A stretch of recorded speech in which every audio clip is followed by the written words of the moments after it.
All right, good morning. I'm Matt Sezzi from WPTV Channel 5. We are talking about what's happening in the stock market today on Monday, and I'm joined by Dave Wentley from Wentley Investments here in Palm Beach County. Dave, thanks for being with us for this Facebook Live. First of all, we're down just under 1,300 points, better than what it started this morning when we kind of just went 1,700 negative right out of the gate, right? Yes. So what's happening out here today? Well, I think you're looking at the confluence of two things. What really got the market spooked overnight was the drop in the price of oil. We look like we're going into a little bit of an oil war between Russia and between Saudi Arabia. Put that aside, we have the coronavirus as the other one, something that shows no signs of abating. And I think the market's trying to figure out what should things be valued at when we have these two things coming at us like freight trains, and that's what you're seeing this morning. We want to try to get some of your questions out there over Facebook for Dave about what's happening. But Dave, I do want to start with the one question I'm still getting a lot from people out in the public is, why is this happening? Why is this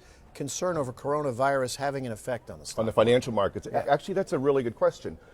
It's going to have an impact on the economy overall. You think of the people that are not going to movies, not going to restaurants, people at schools closing. You're going to see people pull back their wallets in terms of going to the mall, different stores and things like that, until this thing starts to ebb somewhat. So that's going to have an impact on our economy. Remember the economy, our economy, 70% of it is based on the consumer. That's you and me, and on our families going to the store and doing the things that we do.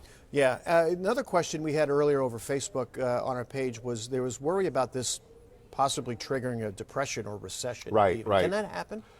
You know, anything could happen. It would not surprise me nor alarm me, I underscore that, if we tipped into a minor recession. My feeling is we won't. It's important to understand this economy that we are in right now is among the strongest in my lifetime. We have settled a couple of trade deals that we're doing quite well.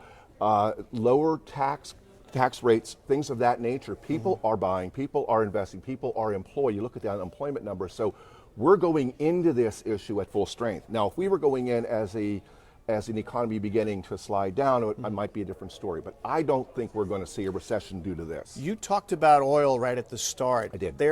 I mean, we don't want to talk say silver lining might be a little over exaggeration, but the price of gas could really go down here. It will. And remember, we're coming up on the summer driving season, depending again on the coronavirus and its impact, how many people will be traveling.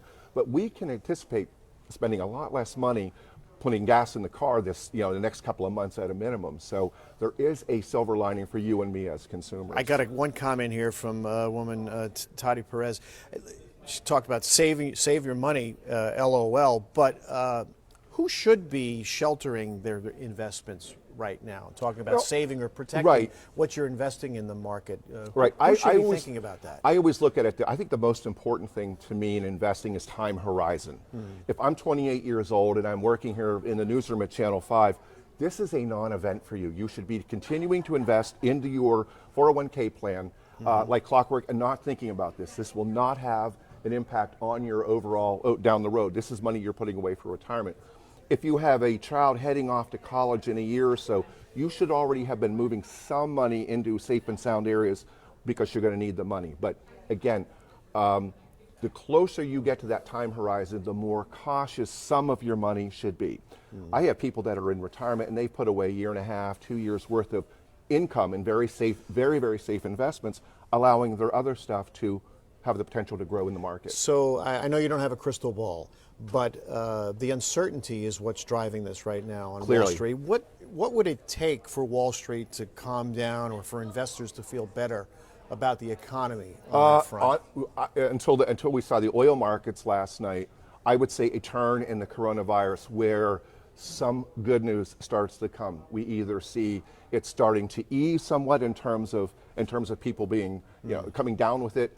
But it'll be something like that will turn it. A lot of people are pointing to the weather as it warms. This thing should begin to ebb and go away, giving us time to perhaps come up with a vaccine for the fall. I got one question here from Adrian. Isn't it true as long as you don't take your money out of the market, you don't really lose anything? Absolutely. You only lose when you sell. And stay put. I talk to people all the time. If you own companies like Home Depot, or Apple, Amazon, Microsoft, I could go down a list, Pepsi, Coca-Cola, don't sell them. These companies are going to continue to do what they've done historically. They're going to continue to do very well. They're going to go through periods like this. This is a particularly volatile one and a particularly scary one. Someone asked about Carnival stock. It's interesting. What if you own one of these stocks that might be particularly vulnerable to this downturn right now? I mean, cruise ships, cruising industry would be one of those stocks, right? It's, it's hard to say. I don't see a Carnival going out of business. What I see with Carnival is it will recover from this. And maybe here, again, a silver lining is you're going to see not only with cruise ships, airplanes, other people are going to be they're going to begin to structure those things to be preventing such viruses. I think they're going to take greater steps on the ships. So this looks like this is pretty deep in the weeds. We'll probably end on this. This is from Nicholas. Is it a good time to get into a short VIX position with historic levels being breached right now? Seems like an amazing time to get in on something like this. Yeah, if he's talking about the VIX, that's the volatility index. Right. That's going to move, and that's going to move crazy, crazy, crazy. Is it a good time to buy like the S&P 500? I would think you start thinking about going in, but please, look longer term. Don't look to the end of the month or even the end of the summer. But buying today, I think you'll be rewarded tomorrow. All right, and right now we're down almost 1,400 points. points. 5.4. This seems to have leveled off a little bit. Yeah. At least that panic from the start seems to have subsided. The one thing I always try to tell people, look less at the numbers. That's a big, scary number.